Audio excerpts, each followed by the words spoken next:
In this video, you're going to learn 5 ways that you can make your worship rehearsals different and exciting and fresh coming up.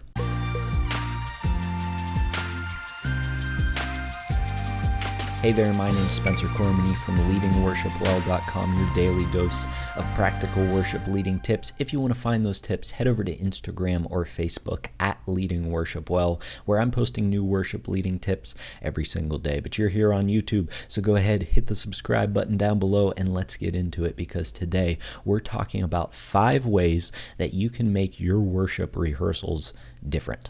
Because I don't know about you, but if you've been doing worship rehearsals for a while and leading them, and you've got a good system in place, sometimes that routine can start to feel stale after a while. Maybe you show up and you do a devotional, and then you pray, and then you head on stage and run through your songs, and then you pray at the end and you go home.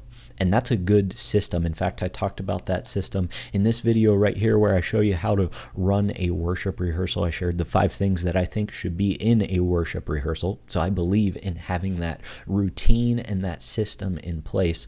But every once in a while, and I wouldn't do these things every single week, but maybe once a quarter or twice a year, you can just switch things up. And maybe you still have the same general routine. I think that can work in a lot of these things that I'm about to mention, but just these 5 small changes can make your worship rehearsals feel different and exciting. So let's get into them. The first way to make your worship rehearsal feel different is to actually have it be different. And instead of having it inside at your church, maybe you try having it outside. Wouldn't that be sort of fun and exciting? And it would get you in a different space and have you thinking differently, creatively, and get those creative juices flowing if you got out of your church and you could even go outside if you have an outside space at your church. We've done that a couple times at the church that I was at, where we would go out back and just sit on, we had like a little loading dock, and we'd grab some acoustic instruments. We were mostly acoustic anyways, but we'd have 2 acoustic guitars. The bass player, my brother, would bring his amp out there. Our drummer would have a cajon, and we just sit outside and practice, run through our songs for Sunday. But because we were in a different space, a different location outside, things felt different, and there was something new and exciting about it. So that's one way you could go outside. You could also meet at a worship team member's house, and maybe you have like a campfire, and you sit around a campfire and just hang out and run through your songs for Sunday. And it's a bit more casual of an environment than if you were on stage and you're leading like you would on Sunday. Now, like I said, I wouldn't do that every single week, but I think once a quarter you could implement that, or along with some of these other things I'm about to mention, and it would just keep things fresh in your worship rehearsals. The second way that you can make your worship rehearsals feel different, kind of related to the first one where we were outside, but the second way is that you can just meet in a different space. I know it's winter right now as this video is coming out, so you're probably not meeting outside unless you live in Florida or something and it's really warm, but you can just meet in a different space in your church. And it might be a little bit extra work, but instead of setting up in your main worship space on stage or in front of people like you normally do, like where you would lead on Sunday, what if you met out in your welcome center or your lobby or whatever you call it at your church, your narthex? I love that word. What if you met there? What if it was just simply a very small change, a different environment? Or maybe you have some classrooms at your church and you just get your team. Once again, you could set up like sound equipment, but I think just even practicing acoustically is beneficial too, and it helps people work on different things and see things in a different way, as opposed to like the big setup with tracks and all of that stuff or whatever you have at your church. So just meeting in a different space can get those creative juices flowing, and it also is, once again, a more casual environment. People get used to leading in the same way, and whenever you're up where you're going to be on Sunday, like leading people, whether that's a stage or you're just in front of people on the floor or whatever it is, there's a certain amount of pressure that comes along with that, because on Sunday morning that's where you're going to be, and people are going to be watching you, and you have the responsibility of leading people. But if you lead in a different space, a different room, some of that responsibility, anxiety, whatever you want to call it, is lessened, and you can just sit there and chill with your worship team. And there's so much benefit in that. I think it helps you play better as a team whenever you meet in a different space. The third way to make your worship rehearsals feel different is to rehearse in a circle.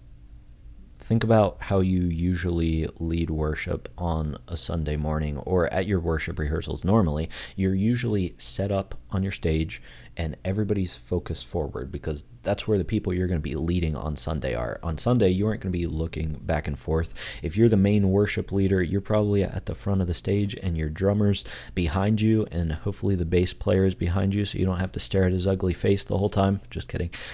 Like I said, my brother's a bass player, so I always make fun of basses. But set up in a circle, set up so that everybody can see each other, because there's something that happens whenever you set up in a circle and everybody's staring at each other, and you can lock in with people. You get in the rhythm. There's something that happens whenever you can actually see the people that you're playing with. And I think that's one of the reasons that these worship in the rounds, if you've seen those, where the band is set up in the middle on the floor and they're all staring at each other and everybody is around them instead of everybody just facing forward and the band looking back at them. I think that's one of the reasons that those are so popular right now, is because it's a more authentic experience, because we're all connecting with each other. So when you gather in a circle, it helps you connect on a deeper level. So try gathering in a circle. You could do that in one of those different spaces like we talked about. Like if you're outside, you're probably going to be gathering in a circle. You aren't all going to be facing the same direction outside because you're not playing to anyone. You could do the same thing in a different space, so you could kind of combine these ways together, or you could just do it on your stage like you normally would. Like have the singers turn around so they aren't faced out where the church would be on Sunday, but just have them turn around so they're staring at the drummer. The keyboard player is looking towards the middle of the stage. Everybody's focused in a circle. Just try it out. I think it could be beneficial in helping your team jive a little bit better together. The fourth way to make your worship rehearsals feel different is to try having other people in the room. Usually whenever we're at worship rehearsal, it's just the worship band. Maybe your tech volunteers are there too, running through slides, adjusting sound.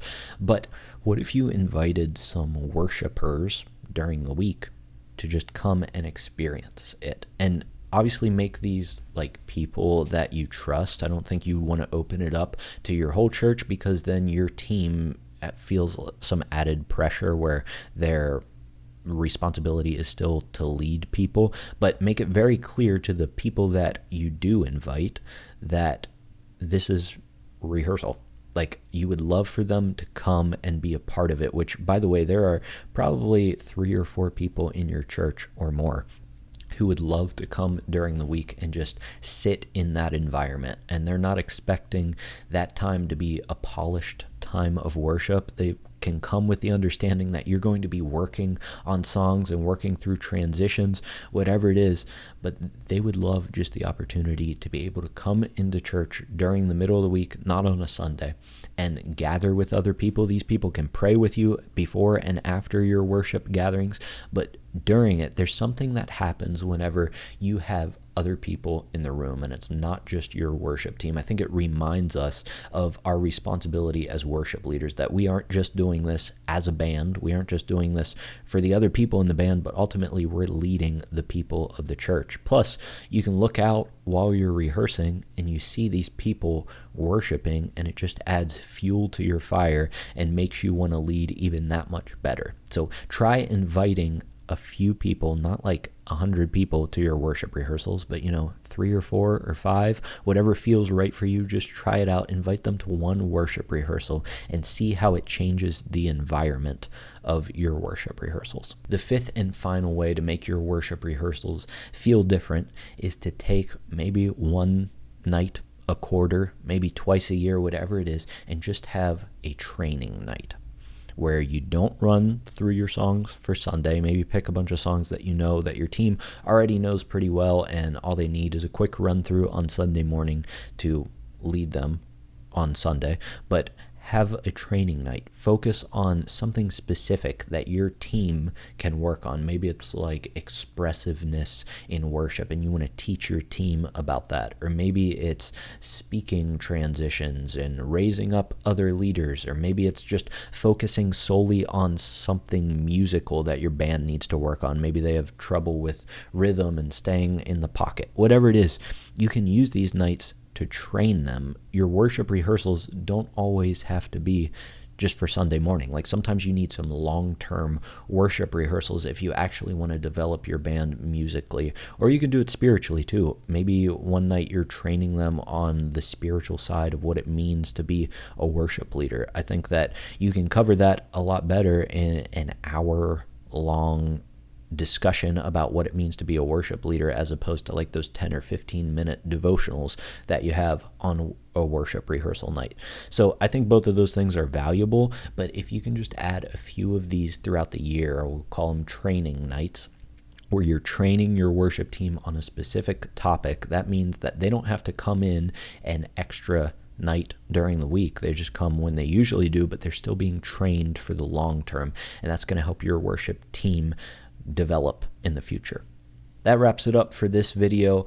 I just realized that the sun's out, guns out. But before you go, I wanted to share with you a free resource that I put together. It's called 5 Tips to Instantly Improve Your Worship Leading. So if you want to take your worship leading even further, these are some things, not for your worship team necessarily, but just for you. These are 5 things that they aren't hard to do, but if you're just aware of them and make the conscious effort to do them, then they will instantly improve your worship leading. They're those kinds of things. So it's a free audio training. If you want to download that, the link is in the description below. Other than that, thanks so much for joining me today. Once again, my name is Spencer Cormany from leadingworshipwell.com, and until the next video, keep leading worship well.